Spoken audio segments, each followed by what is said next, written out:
The following podcast is a Dear Media production.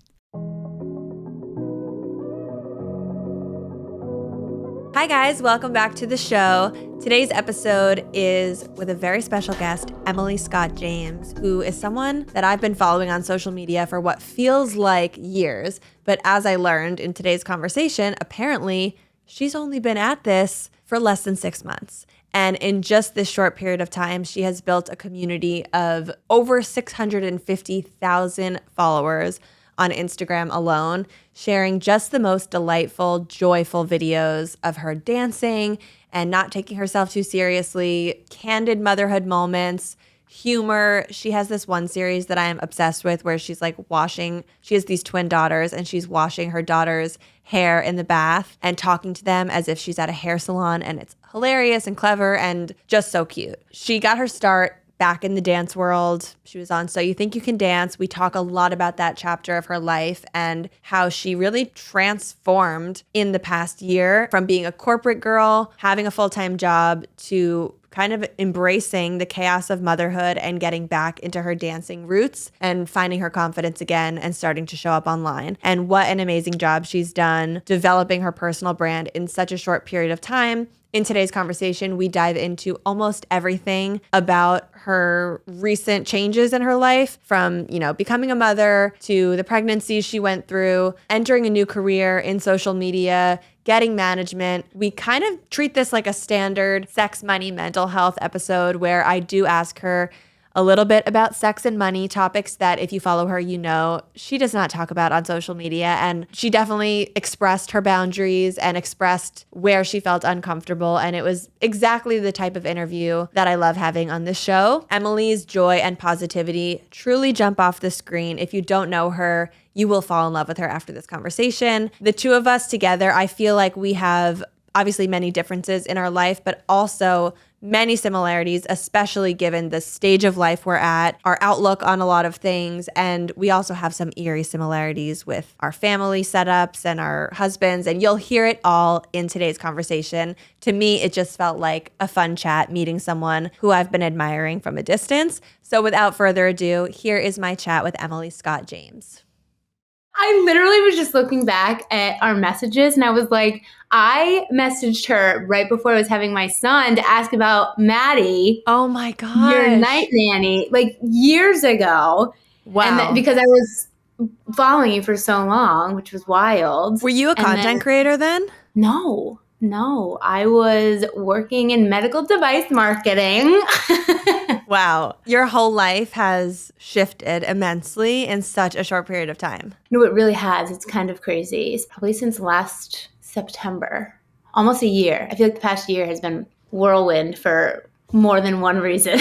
You're one of those people who I came across your content on my Explore page. I saw a couple of your videos, totally fell in love with your vibe, and felt like you became somewhat recognizable to me as someone who I would see every so often. And then I think one day maybe liked something of mine or commented on something of mine. And then I click over to you and I'm like, it's that girl who's here? Oh my God, that's so crazy. I vividly remember I was living in Brooklyn and when I started following you, because I think it was right after you had your son. And I had just found out I was pregnant. And I think all of your content about like postpartum and everything popped up. And I was like, who is this girl? I love her. And I remember messaging you. And so this is wild. It really is. We have so much to talk about. I think our careers feel so different to me because of the fact that we're now kind of living in the same space, doing the same stuff, probably have somewhat similar day-to-day and creative processes. I'd love to get into that. But for you, it's brand new. And this motherhood stage of your life is like a part two for you in terms of what you're doing every day and what's happening in your life. Whereas for me, having started this type of work in 2014, 2015 time, and it's just been kind of a slow and steady progression of becoming a mom and the whole career changing and shifting as I'm on that journey. It's just like a very different way of being now in the same spot. Right. It's wild. A lot of similarities, but different paths. It's very cool. So where are you guys now? We are in Rhode Island. I'm from Rhode Island. We moved back. I'm not even 15 minutes away from my parents now, which is amazing, especially with the kids. And we moved back a little less than 2 years ago, but we did like a small stint in Boston in between. We didn't think we'd be able to come back to Rhode Island just with like work and jobs and stuff. My husband still works in Boston, but we're here now and we love it. I'm on my porch right now. You're probably going to see like my mom came over, which is amazing, to help with the girls so I could do this. Thank God. So I'm like, is she going to like walk back there? I don't know. I also love, as an onlooker, observing your family and your family structure, because your current family structure with your son and your twin girls was my family structure growing up. Crazy. So you have an older brother? Yep. I have an older brother and a twin sister. And one of your twins is named Lucie. So it's like parallel lives are happening. Lucie. We love a Lucie. And we love Quinn. That's a beautiful name as well. Quinn's great too. Love Quinn. She's the best too. So for someone who is listening to this, they popped onto the podcast and they don't know who you are. I would guess that if they go to your Instagram, they will be like, oh, I do know who she is. But for someone who really has never come across you, how would you introduce yourself and describe yourself and what you do? It's a fantastic question. I'm working on getting better at giving a succinct answer to that. So I am first and foremost a mom of 3 amazing little kids who just light up my life every day. And to be honest, have kind of given me the freedom and the space to come back in touch with who I really think I am as a person at my core. And I say that because I started out after college in the medical device industry. I worked for Johnson & Johnson in their med device surgical spine division, launching products into the market for scoliosis and degenerative disc disease and different traumas, and which is so different from what I'm doing now. But when I had my kids, it brought me back to a past life of a performer and a dancer. So my whole life, I was a dancer from the age of 2. It's just in my spirit. It's in my core. I really battled throughout high school and college, to be honest, with, do I take dance to a career? Do I study it in college, or do I keep it more for me and for the joy of it? I consistently struggled with that decision through high school and kind of figuring out what I wanted to do in college. I was going to study dance and arts and go to an art school. Then I kind of hit like burnout mode from just the crazy competitive dance world that it is, like circa Dance Moms era. Yes. Just wild. And I didn't love it anymore. I felt like it was the toxicity of that world kind of started to take away my joy of it. And so I said, you know what, I'm going to go the traditional route. I'm going to go to liberal arts school. I went to Wake Forest in North Carolina and studied business and marketing. Had a great experience there. I absolutely loved it. But again, really had no idea what my next path would be. I always was a creative person. So come senior year of college, I think like the best job opportunity I got at the time was selling health insurance, which we love health insurance. We need health insurance. My mom is in the insurance industry. Nothing against selling health insurance, but I was kind of accepting that job, as I feel like many people do at 20 years old, 21 years old, of like, this just feels like I should probably do this, right? Like, it's my best option. It's got benefits. I think it came with a pension. I was like, what even is a pension? Yeah.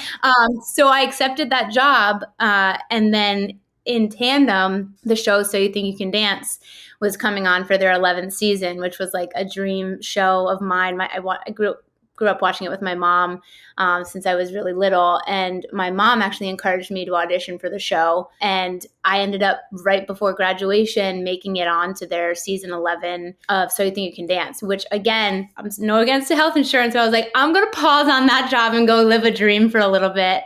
And it was the first time I found my way back to dance. I feel like I had like a good several years away from like the competitive side of that world to where I was ready to jump back into it. Danced in LA after the show for about 1.5 years. It wasn't long. And I found myself once again, like, I don't love it anymore. Like, I don't love doing this because I can't afford to live in a bedroom. Like, we were living in a 3-bedroom apartment with 4 of us at a time. I was living in the living room, and which was great. It was super fun. Early 20s, we had a blast. But at some point I was like, I don't know if I love this enough to keep doing this. So I fell back on my degree, ended up working in marketing for the next 11 years. And it wasn't until after I had my kids, where on my maternity leave, I found myself really wanting to get back in touch with the things that made me feel like me. Like, I spent probably the past 11 years doing a job that I was good at, that I did like to some extent. I mean, to do something for 11 years, you have to like some part of it. I think I stayed, quite honestly, mainly for the people that I worked with.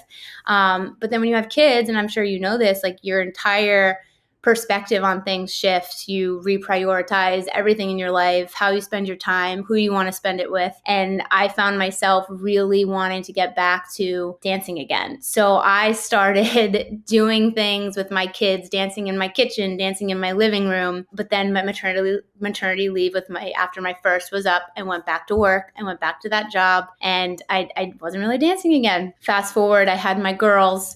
And I had a really hard pregnancy with the twins. It was really mentally and physically the hardest thing I've gone through personally, because I just felt for the first time like I wanted to crawl out of my body. Like, I'm a very active physical person, and I couldn't walk, I couldn't breathe. I was in and out of the hospital. It was just really mentally hard. So after I had the girls, I think the third day I brought them home, I felt so moved and inspired to start moving my body again. And I started dancing again. And here we are. And I think I really, again, from going to 1 to 3 kids really rapidly, that pace of reprioritizing things in your life like skyrocketed for me. And I finally had the courage to start doing things that I really wanted to do for a long time. And that's creating content. And I think that I had the courage to do it because I started to create an amazing community online and through Instagram mainly, where I was like, I feel like this feels right. Like, I finally feel like I'm doing what I'm supposed to be doing. If you follow me on Instagram, you might have seen my recent posts about a family wedding that we attended. Coco wore that cute little blue dress. She looked so freaking cute. I cannot get over her. And yes, I posted about the dress that she wore and the dress I wore. But really what I want to talk about is the bag I was carrying, because I got a lot of questions about it. I'm not someone who owns tons of designer things. Honestly, just designer clothes and designer accessories has just never been my thing. So I've never really wanted to spend my own money on something like that. I think I only own one designer bag, and it was a hand-me-down from my mom. But this wedding was one of the last weddings that I plan on attending in the next few years. And so I wanted a bag that was a little special for it. So I chose the most gorgeous Valentino bag with a gold chain from Vivrel, and it went perfectly with my outfit. As someone who likes designer things but does not invest in them often, this is exactly what I love about Vivrel. This is the members-only club that gives you access to borrow designer handbags, jewelry, watches, and diamonds. And the best part is that there are no return dates. You can swap items once per month, or you can keep them for as long as you'd like. And if you fall in love with something, you can even buy it for less than you will buy it anywhere else. You can scroll through their website and find brands like Hermes, Fendi, Dior, Valentino, basically all of the bags and designer accessories that you would only dream about wearing. They have a few tiers that you can choose from. The most popular is their Classique, which is $139 a month. And honestly, there's no better time to sign up because they are adding millions of dollars worth of inventory to their platform every week. And because you're listening to the Real Stuff podcast, Vivrel gave me the highest discount code that they offer anywhere. So go to vivrel.com and apply for a membership today using the code all caps Real Stuff for 50% off 1 month of a membership. Check it out. See if you like it. See if you like what products they're offering. That code will also allow you to skip the Vivrel waitlist. That's vivrelle.com and use code all caps Real Stuff for 50% off 1 month of a membership. So much to get into within all that you just said, but I do want to go back to the competitive dance world for a minute because this is top of mind for me. I just finished watching season 2 of America's Sweethearts. Oh, I watched it. I know you watched it. I saw your kicks. I saw your video. And of course you watched it being in the dance world. I think it's anyone in the dance world is watching For people who don't know what I'm talking about, this is the documentary series about the Dallas Cowboys cheerleaders. I am not a dancer, never went down that path in my life. But as I was watching this with my husband, I was looking at him saying, I don't know how to explain this, but I'm watching these girls who are saying that this is their life's calling, and they're all so caught up in the stress and the strain on the body and the competition of it all. And I don't even see them having a drop of fun. It seems like they're all doing this because it seems like many of them are doing it because their identity is so wrapped up in being a dancer. And this has been their lifelong dream, like you said, since they're 2. And they truly can't imagine not doing this. And they love it so much, but also when they actually boil it down and unpack it and look at it, it's hard for them to explain what it is they actually love about it, aside from just, I'm dancing and this is my thing. And it's interesting to hear a dancer come forward and have the, I guess, guts. I don't know if it's guts. I don't know what it is, but just have the foresight to be able to say, yes, I love dancing. Yes, this does feel like it's a part of my identity, but no, being a competitive dancer and living in this world is actually not an enjoyable path for me, and I don't want to do it, even though it feels like there's a pull towards it. It's a great point. And as I mentioned before, I feel like I battled with that forever, to be honest. So I grew up Rhode Island's very small. There's a ton of dance studios now, but there was only a few at the time when I was growing up that were super competitive. And I grew up until I was probably like 12 or 13 at a smaller studio that really fostered an environment of care and support for one another and fun, like true fun. And then when this is going back so many years now, but I think when me and my parents realized like, oh, I might have something here, like let's start to investigate some other studios that might take the training a little bit more serious. And I changed studios. Again, had a great experience at that studio. But then at a certain point, I think I left my junior year of high school, which is a wild thing to think about. Like you spend so much time with these people at a studio to then leave when you have 1 year left. Like, why? Like, when I think about that now as an adult, I'm like, that's pretty, the fact that I, had that discussion with my parents at the time of like, I need to remove myself from this. That was pretty wild for me because I spent hours at the studio every weekend traveling to competitions. And that was right around the time where I was investigating like where I wanted to go for college. And I was accepted into some of the best performing arts programs and dance programs in the country, and NYU and Fordham Ailey program, and like really amazing opportunities. I got scholarships to different schools to do dance. And I said no. And like when I think about it again as an adult and now as a mother, I can't even think about what was probably going through my parents' head of like, so supportive, by the way, of the decision. But they were like, are you sure, honey? Like you spent so much time invested in this thing, this sport, this art. And I just said, yeah, I can't do it. I don't love it anymore. I always was someone that kind of marched to the beat of my own drum in the dance worlds. Like I loved the classes. So in the dance world, there's obviously the competitions, and then there's things called conventions, which you go and take classes from some of the best choreographers in the world on the weekends. And that's where I loved to be. I loved to be in the classroom. I loved to be learning. I loved to meet different choreographers from around the world.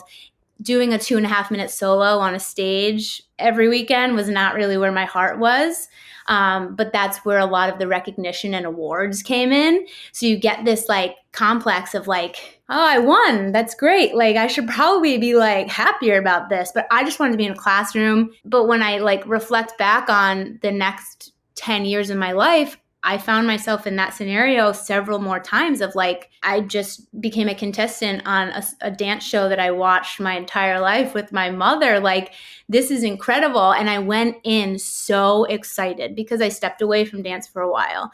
I went in so excited and kind of like a, what do I have to lose type of mentality. And I think that's why I made it onto the show. When I got to the show, that pressure and all eyes on you and the competition piece, again, it's like I shrunk. Like I didn't know who I was anymore. I was like, this doesn't feel right. And I couldn't put it into words at the time until I had my kids. And it's kind of crazy because I don't know what it was. I think it was like my kids gave me the freedom to be a kid again and to go back to like that time where I was in my first dance studio growing up of like, there's no pressure here. Like you're doing this for fun. You're doing it for you. You're doing it for a release. You're not doing it for an award anymore. Who cares what you look like when you do it? And I think it finally, after X amount of years, like the joy of it came flooding back times 10. I think something that your story makes me feel, and maybe it's a takeaway for people who are listening, is the power of knowing when something doesn't feel right, not forcing it, and allowing yourself to step away from something in the moment, even if you are feeling like it's maybe not 100% the right decision to leave, but it's also definitely 100% not the right decision to be there. Kind of giving yourself the space to say, I'm going to pass on it for now, and allowing it to come find you in the right way in the future, which in your case, you know, you set aside dance, and then what do you know? You have your kids and it's coming back to you in a way that feels so natural and so aligned. You just sort of put the energy into the universe of, you know what you don't want, which is a very important thing to iron out what you don't want. And then also, you know what you do want, and just like letting it unfold for you. It does sort of remind me a little bit of my own journey of being on camera and graduating college with the knowledge that I knew I loved being on camera, and I knew I wanted to be a personality on camera. But the only jobs at the time when I graduated that seemed like viable options to getting on TV were hosting the news or hosting the entertainment news. It was like either I'm standing in front of a burning building reporting with caution tape behind me, or I'm on the red carpet interviewing celebrities. And both of those were a hard no for me, and something I knew I didn't want to do, but I also still knew I wanted to be on camera, but the opportunities just weren't available in 2014 to figure that out. So I had to make the decision to say, I'm just going to pass on being on camera, and I'm going to go work in another career where I'm behind the scenes and where I'm just producing content that I'm not in, not lifestyle content, just nothing. I'm just going to be a creative producer of other content. I just sort of stepped away from what I knew I wanted to do. And then by nature of meeting people and talking to people and networking and sharing my interests over and over again, the right way of being on camera wound up finding me. And I mean, jobs like what I had at Refinery 29 were just not jobs 2 years before, and then they became a job. And so it is, in a weird way, reminds me of my own path. Looking back at it, were you in the moment then and there saying, I'm going to put this on pause and let it find me? Or are you able to say that just now? Because for me, I did not. I was kind of like, I kind of settled, if I'm being fully honest. I was like, I'm going to take a good job, get back to living on the East Coast near family, and live my life. I didn't have that lens of like, or that knowledge at the time of, I'm going to let what will be, will be. Did you? I wouldn't say that it was a statement of, I know it's going to happen, so I'm just going to watch it unfold. But it was more of a releasing of the desire to control what happened. And I sort of put out into the universe, if this is what I'm meant to do. And by the way, I'm not religious at all. And what I'm about to say, like, I guess it sounds a little spiritual of like, if it's meant to be, the energies of the world will pull it together. I don't know. But I felt kind of like I was settling in a way of, listen, I'm just going to get this job that's behind the scenes, not on camera. It's definitely not what I had dreamed for myself. But if I'm meant to be on camera, and if I'm meant to be doing that, then I'm going to trust that the right opportunity will emerge in my like lens, and I'll be able to see it and identify it. And if it doesn't come, that's like the wider universe's way of telling me that maybe this is what I meant to do. I'm not an overly spiritual, religious person either, but the what's meant to be will be saying is like, especially for my husband and I, we both like really truly believe that. It sounds like a little cringy to say, but even with how him and I reconnected, because we were high school sweethearts, we went our separate ways for a long time, like 8 years or something. And we always used to say, like, if it's meant to be, it'll be. And it's like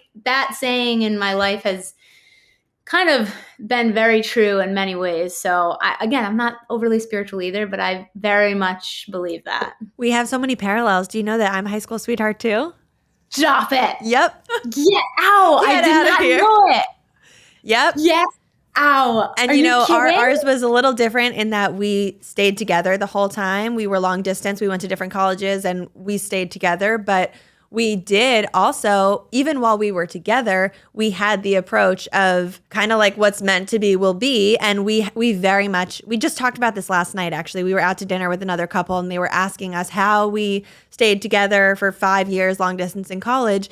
And we both looked at each other and we said, you know what? I remember in that moment, you know, we loved each other. We had been together since high school, so we loved each other. But I very much remember that time period, college, thinking to myself, I love this guy, but I also love myself more than I love him at this stage in my life. And if I meet someone that I want to explore a relationship with, you better believe I'm not staying with this guy just because I don't want to hurt his feelings. Like, I care about myself and my future more. We both just always said, like, what's meant to happen will happen. If either of us we're very much open to making friends with other people and talking to, he was spending a lot of time with girls. I spent a lot of time with boys. There were ample opportunities for us each to fall in love or find an interest and make another friend that we wanted to date. And we were just open the whole time about, if that happens, we will break up. And it just didn't happen. That's probably why you guys made it through, though. Like, you didn't put immediate consistent pressure on it. So it like takes down the boundaries a little bit. That's probably why you guys did it, because that's kudos to you. We couldn't do it. We were like, we went to different colleges. We were Skype was the thing at the time. Oh yeah, us like, too. You know, we used to have Skype sleepovers. Yeah, we did. I remember those days. I'd set the computer, do not sleep, open Skype, and then we'd both fall asleep and we'd wake up in the morning and the other person's either up in class, they left the Skype open, or they're still sleeping. How cute. I love it.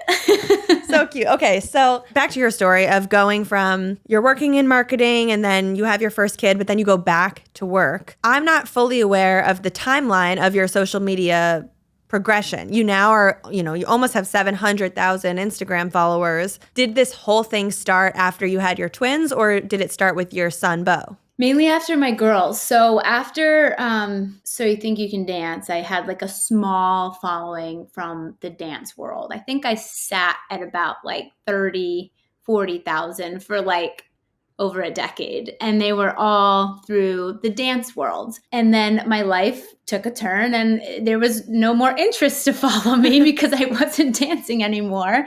So it kind of plateaued for a little bit. And I started doing very small brand jobs for fun. Like, they would pop up sporadically. I would get super excited about it. And I would do a couple a year, let's say, and for like smaller brands. I was working in marketing. I was living in New York City, working remote at the time. I got pregnant with my son. I started to do a little bit more when I had more free time on my maternity leave. I say free time because you have a newborn, but you're like not in your normal 9-to-5 job. So I started creating content again, more for fun, but I started to see a little bit of growth. But as soon as I went back to work, I wasn't consistent with it, plateaued again. And then after I had the girls, I really kind of dove all in at the time. I started, first of all, I had the encouragement because I feel like things started to grow because I was being, for the first time in years, very consistent with how I was posting. I was posting a reel a day, sometimes twice a day. And for the first time, started to see some consistent growth. But then I really got the encouragement to stay doing it and to walk away from my job because of the community we started to build. I was like, oh, you've been doing this forever. So, sometimes you're like, am I talking to the wind? Like, you out there? Like, who am I talking to? Especially living in like Rhode Island. It's not a big creator community. I wasn't in New York or Boston anymore. So you feel like a little isolated as a mom for the first time of 3 kids, isolated as a creator for the first time ever. So it was like, where are we going with this? So I started to build this great community online and really hear stories of the people that were following along. And it gave me the confidence to keep doing it. So then after my girls, it really took off. Like, I think like February, I think I hit like 50,000 or something. And then it just took off this year. And it's really exciting. I'm still completely new and navigating it. And I have many, many ideas. I'm such an idea person. I always have been. But for the first time, I'm saying them out loud. I think for years, I've always been like, oh, this would be cool. This would be cool. But I feel kind of silly saying it out loud because, like, who am I? Like, why? Who would want to watch me doing that? But now I finally am like, what do I have to lose? Screw it. I'm going to say them out loud. If I sound like a crazy lady, so what? Like, who cares? And I think that change in mindset is why things have taken the trajectory that they have gone. But again, still very new to this, navigating things, and is an industry I know very little about. So I'm very excited to keep doing it. But that is really, truly the past year is when things started to take off. Do you remember which content exactly was the first type of content that you recognized that was doing well? And follow-up question to that, was it the first time that you posted a video in that style or format that it blew up, or did you do it over and over again before it stuck? Yeah, good question. So I think there were two types of videos or series that I was posting kind of at the same time that started to grow. And there were two very different ones. So one was more like had that viral edge to it of the car dances, like I'm dancing outside of my car like a crazy lady. I actually started doing those back in 2020 when I moved out of the city back to Rhode Island in with family during COVID. Because my mom films. She's the one driving and filming. She's very talented. I was wondering who's filming the car videos. Yeah, it's my mom. Shout out Betsy. She was like, you guys, you want to go like film a silly video? I was like, I thought you'd never ask. Absolutely. So we started doing those in COVID. But again, I had no following or very small following at the time. So they just kind of, my friends would get a kick out of it. And then I started doing them again after I had the girls. I was like, let's do one of those. It's been like 5 years and I really want to dance. Like, let's go out and dance. And that was probably the first type of video that went viral. But at the same time, I started doing more like day in a life videos with my girls. And I think just the twin mom aspect of things and really just trying to keep light with the day in the lives. Like, I feel like we see so many day in the life videos of like, oh my gosh, like this is so hard. Like, which they're transparent and they're real. And I love those because it makes you feel like you're not doing anything wrong. You're doing a good job. But I wanted to take a different spin on those of like, let me have my content be light and joyful and kind of lean into the play of being a mom and the freedom that you can have to be playful with your kids, but also make sure it's grounded in reality. And I think the dance videos and the motherhood videos have started to merge a little bit. And I feel like that's when things clicked. To the point of the dance videos being something you made in 2020 and then bringing it back. I mean, you and the style of video you were creating in 2020 was clearly so ahead of its time because that type of content is so 2025 coded and like, popular now. Secondly, what a good lesson in recycling old ideas and trying things again, that just because you enjoyed them and they were fun to you, instead of, I think a lot of content creators or aspiring content creators try things 1 or 2 times and they get really discouraged when it doesn't hit. And they don't think about either literally just reposting the same thing or remaking it and putting a really slight spin on it and just experimenting. I think this whole world is one big experiment that's kind of never going to end. You're never going to find the answer, but it's all about being willing to be in the lab. 100%. And that's why I've so enjoyed following you, because it's so clear from my perspective, at least, like how creative you are with your ideas and types of content. Like when I go to your page, I'm like, what's she gonna post today? Like, what are we doing? We're doing a skit here. We're doing a cool graphics. And I think it's an amazing, like from a creative thinker to a creative thinker. Like I only hope to have that many ideas and actually do them. Like, I feel like that's the stage where I'm at right now, where like, I have so many ideas stuck, but I haven't been able to do them yet. So that's one of the reasons why I love following you, is like, you can clearly see that you have all these idea bubbles throughout the day. I'm sure that you have. And then you're like, let's just do it. And like, that's amazing. Like, Thank you so much. Translates through this little Instagram world. Like, you and I have never met. And I'm like, is that pretty spot on? Like, do you have ideas all day long?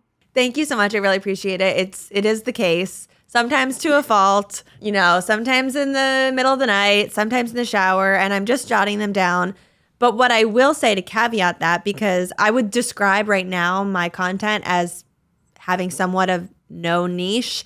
Maybe that's a little harsh because I obviously am a mom and I live in the suburbs and I have somewhat of a vibe that people can kind of pick up on. But I say now that the niche is me, that I could be doing anything. And, whether I'm in my garden clipping tomatoes or, come with me while I skydive, which I probably would never do. The niche is me and people will be there and follow and see what's happening. But it wasn't always that way. And just like you have these series and formats that you started with that kickstarted people following you. And now Emily can be showing up doing whatever she wants to do with her 700, 800,000 followers. That's the case now. But, I went through 5 years of making the same style of video every day on YouTube to build a consistent audience that was following for one specific thing. And then once they were there and invested, I could then branch off and do other things. And I don't think you can just kind of come out the gate with 20 million things that you do all the time and then you're not identifiable for something. Right. 100%. I totally agree.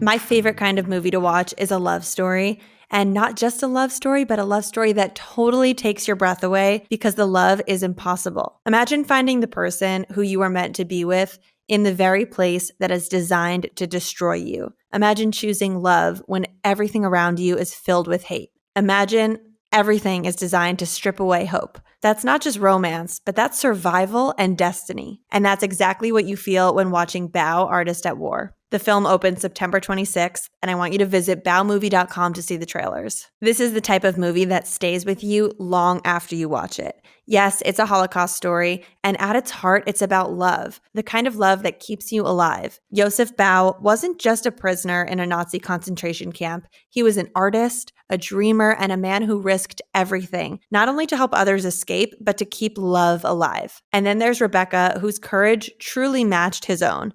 And together, their story is proof that even in humanity's darkest hour, love can light the way. By the end of the film, you will be in tears, and not just from the sadness, but from the sheer beauty of their love. Bao, Artist at War was directed by the incredible Sean McNamara, and it opens only in theaters for a limited run beginning September 26th. Visit baomovie.com, that's BAU movie.com, to watch the trailer and learn more about Josef and Rebecca's real-life journey. You can also find showtimes near you. This is not just a film, it is a total reminder. A reminder that love isn't fragile. Love is fierce.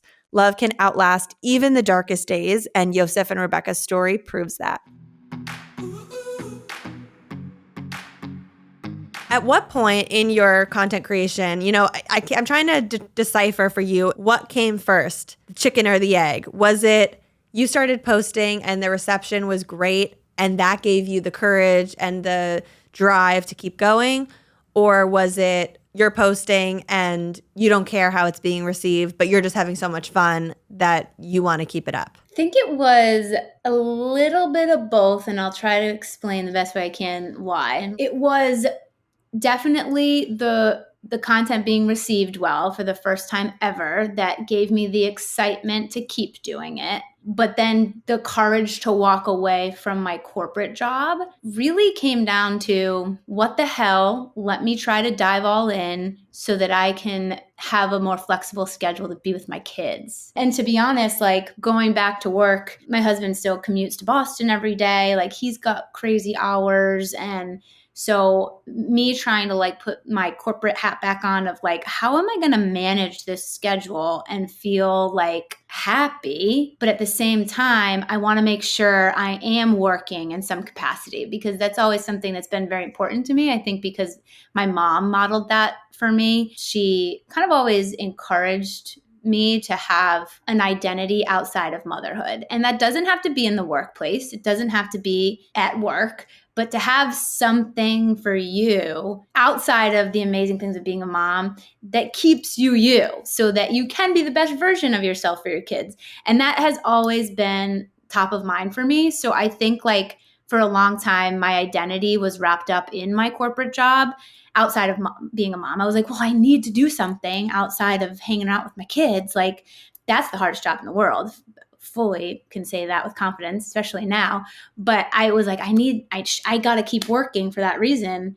And I didn't realize that it didn't have to be doing that same job that I was doing for 11 years. And I think the timing just worked out. And I know people hate that answer of like, the timing worked out. But for me, it was really true of like, things started resonating with an audience. So I got excited, which boosted creativity. And my personal life, I needed to make a change. So I think like those two coming together really gave me the balls to like make the decision to do it full time. Seeing as things were very well received in the beginning and you were getting a lot of positive affirmation from people that your content was being seen and people were enjoying it, and that gives you the kick to go make more of it. Have you yet at this point in this new career for you experienced moments of the content's not performing as well, or the insights are lower this week, or I'm kind of running out of ideas, or maybe I got some negative comments, and have any moments of self-doubt infused with that? Definitely. 100%. You definitely get caught up in the numbers. I'm like, oh, why isn't this performing well? Like, the heck? Like, I don't understand. Especially the ones where like you put so much energy and thought into and you're like, that flopped. Like, interesting. It's always the ones that you put a lot of energy and thought into. Always the ones that you do like a full production and then no one's watching it. Yep. So I think definitely I have to get better at kind of taking the mindset of not every video you post needs, you don't need to post every video with the hope of it going viral. A, it's not consistent. B, it's not going to happen. And I think for a little bit of there, every video I was posting was kind of going viral. And so starting off on that foot was amazing. But then you get stuck because you're like, oh my God, I got to be really performative in this one to get the views. And that was not consistent. And I learned that very quickly. I, once again, was not finding joy in the content. And I was getting like, it was just putting the fire out. So I definitely have experienced that. And then there's some weeks where like this week, we're going on, like my kids just got over like a gnarly virus that all three of them were like so sick for like 7 days. Some like the girls are still kind of coming out of it.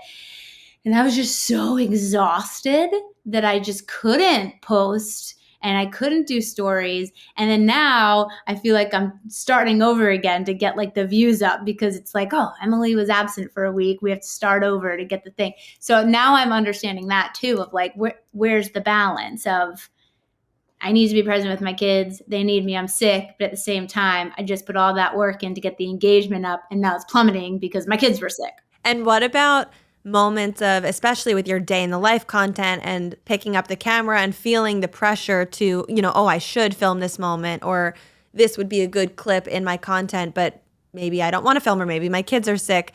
Is that something that's starting to happen for you? Definitely. And if you look back, you'll probably notice I haven't done a day in the life video in a little bit. And I like those videos. But to be honest, I think I'm calling this summer the summer that never was, because I don't know what it was going on. The kids were sick like every week. Like it was just chaos. And some might say, we want to see the chaos, like show us the chaos. That's why we're following you.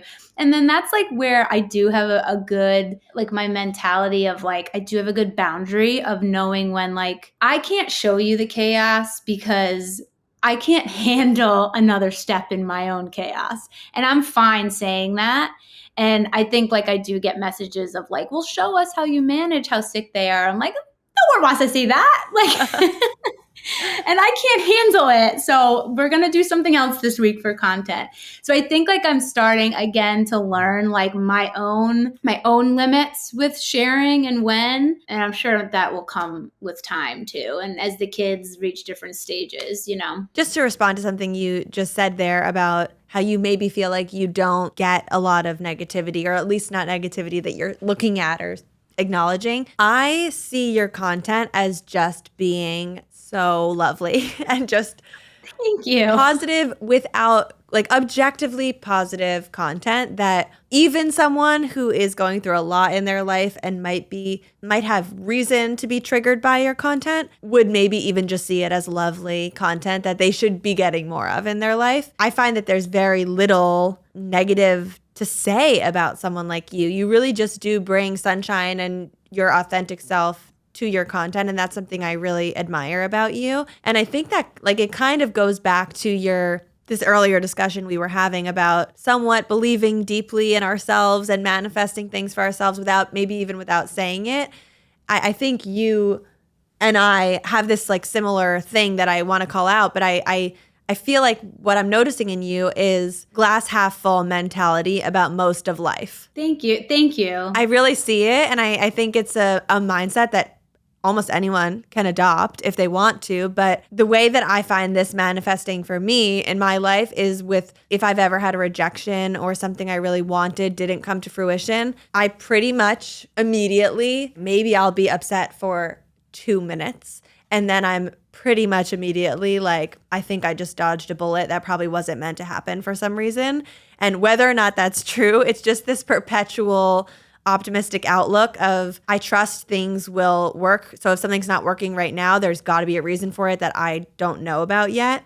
And I feel like that's your general mindset. Am I wrong?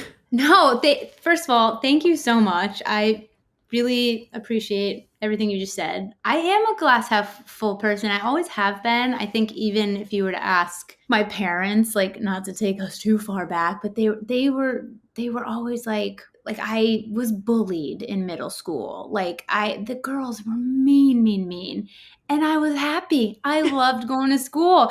And I don't know why the only reason I know that is because they used to tell me. I knew I was being bullied, but we don't need to worry about that. But I really loved school. I loved going to school. I had a happy childhood. And I think that has gone into my adult life. I like to laugh. I like to make other people happy. And I think sometimes to a fault, I still go through very much a people pleaser phase. I'm just going to put on a happy face, make sure everybody's good, everyone's comfortable. But now I think again, in my adult life, I have it to a healthy balance of I'm going to tell you what I think, but at the same time, I like to be happy. I like to be kind to people. I like other people to be happy. And so maybe that's why it translates, but I don't have a great answer as to why or how it started. It's interesting to me to witness your career growth from the outside because as we talked about before, it really has been so much change and so much happening in such a short time span. You're telling me that from February 2025 through now, which is August 2025, you went from 50,000 followers to where you're at today? That would be accurate. It hasn't even been one calendar year. We're still in the same year. And I'm assuming in this time period, not only have you gained followers, but financially and business-wise, what has happened for you? It's been a tough thing to navigate because I stepped away from working full time to be with my kids more. And now I could absolutely call this a full-time plus job. Mm-hmm. So trying to figure out how to manage getting the work done, but also doing what I wanted to do initially and just be home with the kids a little bit more. So trying to find that flow has taken a minute. I feel like we're getting there. I feel like I have a good system set up. Thank God I have family nearby that can help and step in. I'm trying to explore different part-time childcare opportunities now, all the stuff you have to think about. If you are in a standard corporate job, really thinking about this like a job has helped me in terms of getting organized with stuff. Because when I first started, it was doing it more for fun and I was kind of managing things on my own and keeping track and organized. There's a lot going on. Now I feel I'm okay, I worked in a corporate job for 12 years. Like, I know how to do this. Like, let's do it for myself now and kind of be a business owner. And that's been really fun for me as well. I've always had like an entrepreneurial side, but just trying to like figure that out has been interesting. I feel very blessed to be in the seat I am right now, where I have flexibility with my family and my kids, but I also am making what I believe to be a steady income now. And it took a minute, but like, I know that not everybody has that opportunity. I don't take that lightly. I feel very grateful for it. Did you sign with the talent agency? I did. I signed with a talent agency in February, and they've been awesome. I'm starting to take the steps to kind of build out a team in terms of a manager, just because now I do, as I said before, I have a lot of ideas, but not entirely sure how to execute them. And I feel like I am ready to take the next step and kind of have a creative strategic partner in starting to build like a career doing this. So we're in the beginning phases of that, which I'm really excited about. But yeah, I have so many ideas. I just gotta do them.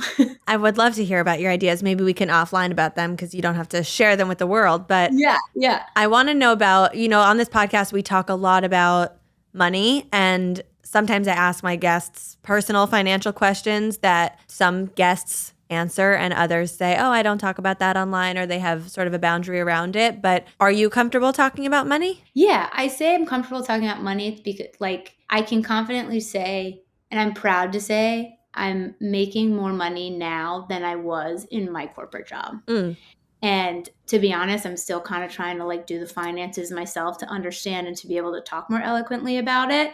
So I don't know if I'd go like much deeper into it than that, but I can't even believe that I am now making more than I was in my job. It's kind of wild. Do you remember the first time that a brand paid you to do something and how much that was? The first time a brand paid me to do something. God, I'm trying to think because I was doing them like little ones here or there when I first started like years ago. I can't even remember, but I think it was like maybe $1,000. And now when you are selling a sponsored piece of content to a brand, I'm going to go ahead and assume that a post on your feed, you could be charging 5 figures. You know what? I'm not even really sure right now, Lucy. I know that sounds really bad, but I kind of leave that all to my talent team, which is why I said like I'm now in the beginning phases of like getting more involved in that kind of stuff to track it better. Right now, they do an amazing job of helping me manage everything, but you'd probably be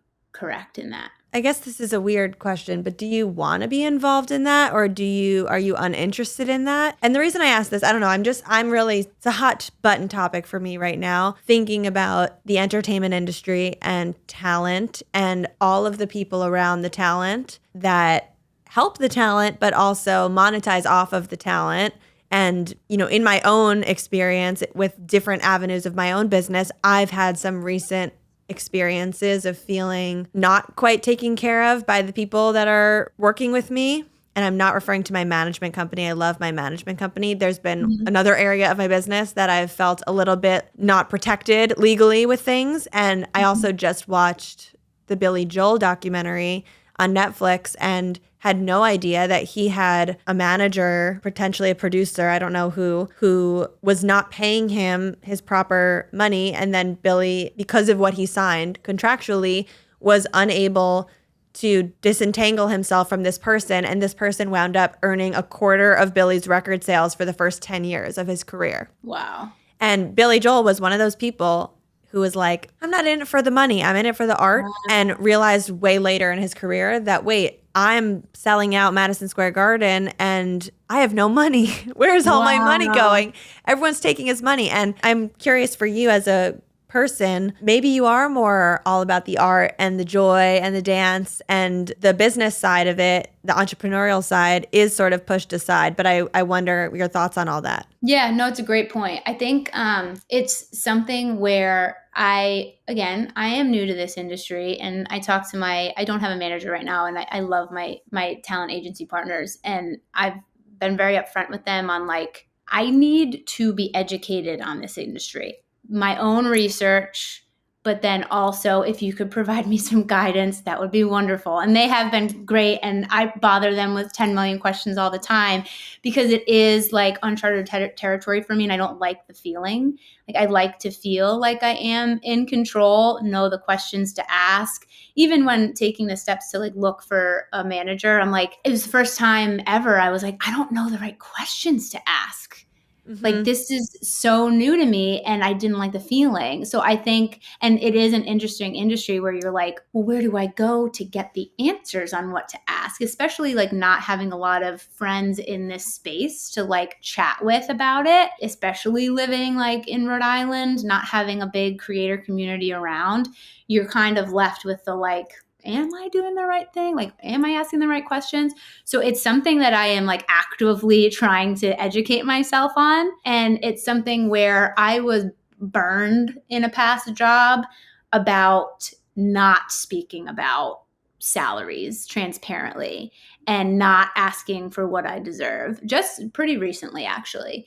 And I for a long time lived in the space in my corporate job of like, I trust everybody, like I'm doing a good job, I'm getting promoted. I got promoted early, so I must be like having equivalent salary to the counterpart that's at the same, you know. And there, I never talked about salaries with people at work, and I wasn't raised to do that. But it wasn't until kind of recently where I was like, oh shit, like I could have been making a lot more money, and I just didn't have I don't know what the word is, maybe the guts to like to ask for it and to speak up about it. So I think like I learned that lesson later on in my corporate career that I'm hoping to translate it into this new career.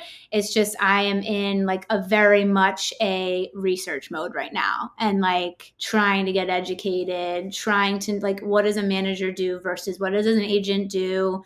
And but like you've caught me asking that question at a time where I'm like in investigative mode.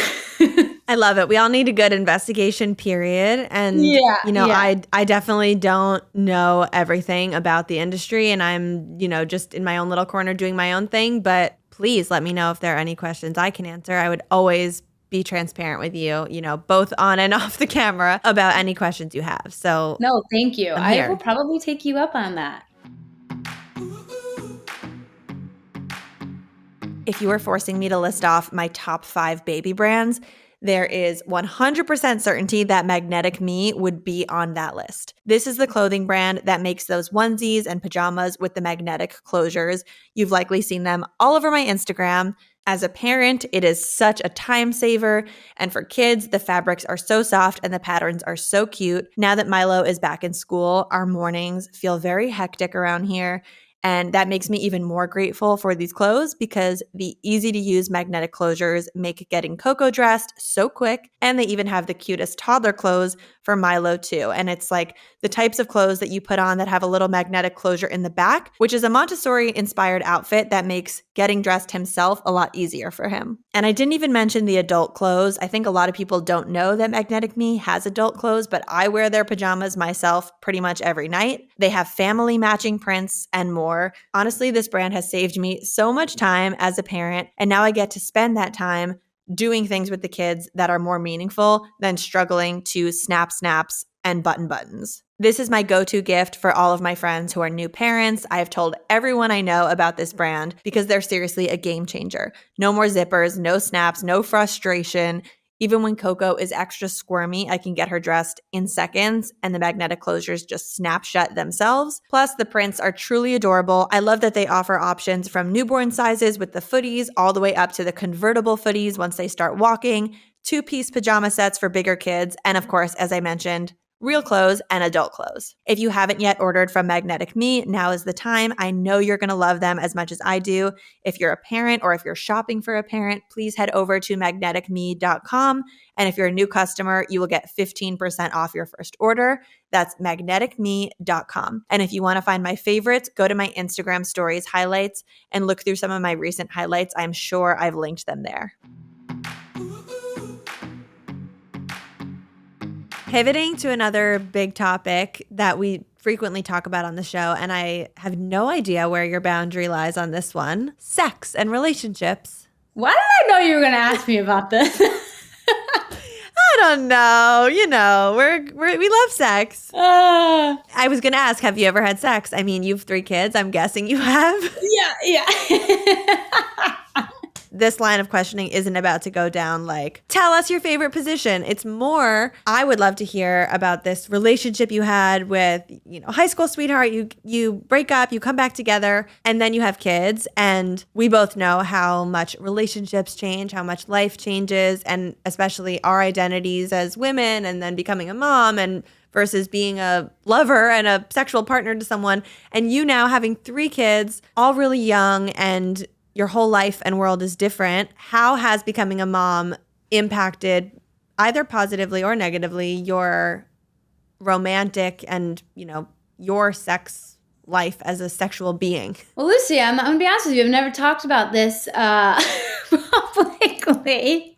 So you probably won't get too much juicy things out of me, especially my husband's like, people on my Instagram are like, where's your husband? Like, he's never in your videos. I'm like, well, that's because he doesn't like to be. Like, he's supportive, like the most supportive husband, but like, I'm not pushing him into this world he didn't sign up for. So I'll say that. I'll start with that. But I will say, like, your girl's tired. Your girl is tired.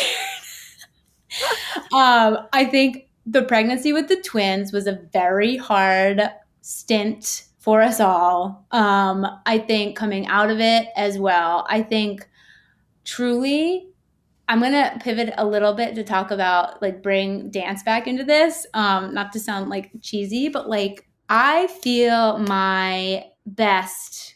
I'm going to even say I feel sexy sometimes when I'm dancing. Doesn't mean for anybody else, but like when I'm doing my silly dances in my kitchen, in my sweatpants, that's when I feel best. And it's because movement for me and that expression through music is like what I feel like brings the woman out of me, if you know what I mean. Like, I'm trying to figure out the best way to say this because, again, I've never talked about this, Lucie.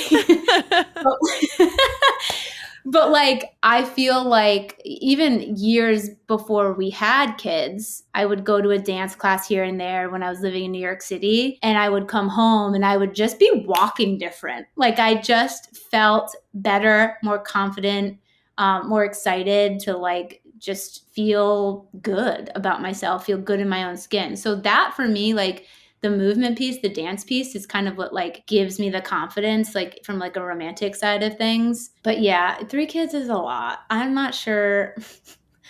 It's a lot. You're not in the high school phase of the relationship at this very moment. No. But I will tell you, like, this is, I think, still a testament of intimacy, maybe not physical intimacy, that I have gotten better at, like the past 6 months even. So my husband is very supportive, a great dad when he's here and not working. Like, I feel a difference in terms of like, he folds the laundry, he does the dishes, like big help around the house and with the kids. And for him, like, that's his way of being helpful and kind of taking the load off, which it does. What I noticed recently was I had like a trigger moment, like that we all have, where you're like, so it's Friday morning. I was with the kids Monday through Thursday. Friday morning, he works from home, so he can like drive my son to school and like be super helpful around the house. And I just had like a moment where I was like, I need you to ask me if I'm okay. Like, I was like, I need you to like check in on me. He was like, what do you mean? Like, I'm helping. Like, I thought this was what you needed me to do to help. I'm like, it is, but like, I need you to check in on me emotionally. And like, for me, and I'm doing better at doing that before it gets to the trigger moment, so that like from a relationship aspect and like that type of intimacy, like emotional intimacy, I feel like has drastically improved because I've been able to like voice what I need more.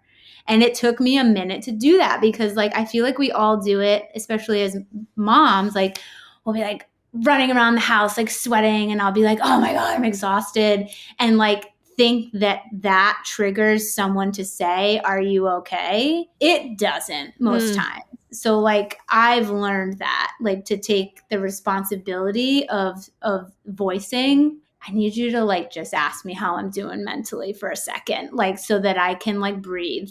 And I think that from our relationship there has been great because I've kind of taken ownership of that a little bit, if that makes sense. What would you say in terms of a love language? Is that you need more words of affirmation, or like what is it that you feel you need? Interesting, because I love to talk about love languages. My husband's like, I'm like, my love language is physical affection. I need a hug right now. He's like, okay, but I'm not a words of affirmation. That's not my love language, which is interesting. But I've noticed as a mother, I need words of affirmation. It's very interesting. Like as a partner, as a wife, as a girlfriend years ago, like I was always very much physical touch, like, and we're going out to do things Quality together. time. Like, yes, quality time and physical affection. Words of affirmation was like, I never needed it. And I still don't from that part of our relationship. But as a mother, I feel like I need it. And I feel like every mom could use you're doing a good job. Yeah, I agree. I think that's really interesting. I really appreciate you opening up about topics that are not seen on your feed and not what people necessarily come to you for. And I think it's it's interesting for people to recognize that not everyone's thing needs to be opening up about such taboo topics. That's just doesn't add value to everyone's platform. Yeah, and I think to go back to one of my earlier points when we were chatting, like I think that's been like a very purposeful boundary that I've set for myself. Also because, my husband didn't sign up for this life. Yep. And he's not like an in front of the camera guy. No issues with that. He's the best. He laughs at my antics all the time. I also think like now I'm very respectful with like my son. He can voice now, like, I don't put your phone down, mom. So I'm very like aware of that boundary. So I think like that's the way that I will mentally, knowing myself, be able to continue doing this is by setting those purposeful boundaries so that I don't want everyone knowing every intimate detail of my life. Mm-hmm. Some creators do, and that's kind of where they want to go and play into. It's not necessarily like my comfort level. I think our husbands would also get along because they sound very similar. And one thing I've always told people, especially on this, like on the back of this podcast, where I do ask guests about sex, money, mental health, and I myself have certain boundaries in each of those departments of lines that I don't cross and kind of reasons why. And I've said to people many times, my husband is such a private person. He barely uses social media. He definitely doesn't want intimate details of his sex life shared on the internet, whereas I would maybe like share literally everything because I feel just comfortable sharing it. I have to tailor myself to think about if I am ever talking about sex or anything to do with our intimacy, I'm trying to use the language that's sharing about me. Right. And my own feelings, my own womanhood, body, things that I feel comfortable sharing that aren't about him. But once it involves two people together, it's like now I'm telling his story. And so I understand having a partner that has a different approach and needing to be respectful. Right. I mean, even when I first started sharing more about our life on Instagram, like I made sure to like almost every night at dinner be like, are you okay with this? Like, are you comfortable with this? Like, and not to say like I have my own mind, I have my own ambitions, like he would never squash those. But for me, it was important to understand like that he was okay with certain things. Like I, at the current moment, include our kids in some of my content. Like they're his kids too. Like I felt like it was important to make him a part of that decision, especially when the follower numbers started to really take off, because it just was like, it was no longer like extended family and friends we're sharing our family memories with. It was, an extended audience around the world. So like that was something, like to my earlier point about like emotional intimacy. I might be making that word up. I'm not even sure if that's a thing. No, I think that's a word. Is it right? Yeah, I think that's a concept people discuss. Yeah, I feel like that's somewhere that we've both really grown, like through this career shift for me and personal shift having 3 young kids. Like it has really forced me to be more open with each other about boundaries outside of like physical relationship. Last question, because that was on my list of topics to get into, and then I feel like we went all over the board, but what did that discussion with your partner look like or sound like about having your kids in the content? Because I know they are a big part of some of your biggest series and some of your content. And, I'm sure like anyone else who creates content and is also a mom, you've probably toggled back and forth with your mindset about it. But clearly the two of you have been thoughtful about your decisions. So what did that conversation look like? Yeah, and it's ongoing, right? Like I think it'll continue, but I think the fact that it is a part of our conversations, like at the dinner table when the kids go to sleep, is really important in understanding how public the kids are. And for a while, it took me a minute to really have that sink in. And I'm still uncomfortable with it, that boundary. I'm still trying to understand, like, what I'm comfortable sharing and what not, like going forward. But I think I was the one who initiated those conversations just to make sure, just because I know him and I know he's a more private person. So I think like if I didn't ask those questions, I'm sure it would come up and probably not of proactive of a conversation. It might have come up in like a reactive way, but I think I know him well enough to be like, it's important for me to make sure he's okay with all of this too. Mm-hmm. So I initiated that conversation and I still ask all the time, like, are you like okay with this? And I think like people are so interesting on the internet. They'll be like, you're not giving your son the attention he deserves. I'm like, trust me, he gets enough attention, but like, I don't want to put my phone in his face all the time because he is at the age where like he doesn't like it. So I'm not going to do it. I'm not going to force it. And I think that's been an interesting line, like in different brand campaigns that are kid friendly, like trying to ask myself, like, which ones I'm okay with including the kids. But like to your earlier point about having like protection in your management and talent agency team to have your back, like let's look through and understand the fine print in the contract to see their ownership of that content. Like I've walked away from jobs where they wanted full ownership of a video that my son was in. And I was like, I'm not going to do it. Like, I'm not going to sign it. You have full ownership of a video of my son. Like, no way. Like, it has to be limited. I have to know what the timelines are. And I think that goes back to like me trying to like understand the business side of it a little bit more, because if my kids are in a video, like I need to know where it's going, how it's being used, what can it be used for. So I am very proactive in those decisions, but I will say it's an ongoing, it will be an ongoing conversation for us. Good for you. That's amazing. I'm really happy to hear that you have that foresight and that you're thinking that way. That's like extremely commendable. Thank you. It's been such a pleasure to watch your career thus far, and it is just the very beginning. You're so, just on the cusp of so many new amazing things. To whatever extent you're comfortable, can you share with us what's on the horizon? Maybe you don't have to give us all your big ideas, but what kinds of things can our audience get excited to see from you down the line? Yeah, I mentioned before, I'm still trying to figure out like that next step in the career and kind of trying to take some of the ventures and ideas that I have outside of just social media and content creation. Like, does that look like I am going to manifest it. I'm not big in manifesting things, but like in saying things out loud, it's like, but I'm going to manifest it. I really want to write a children's book.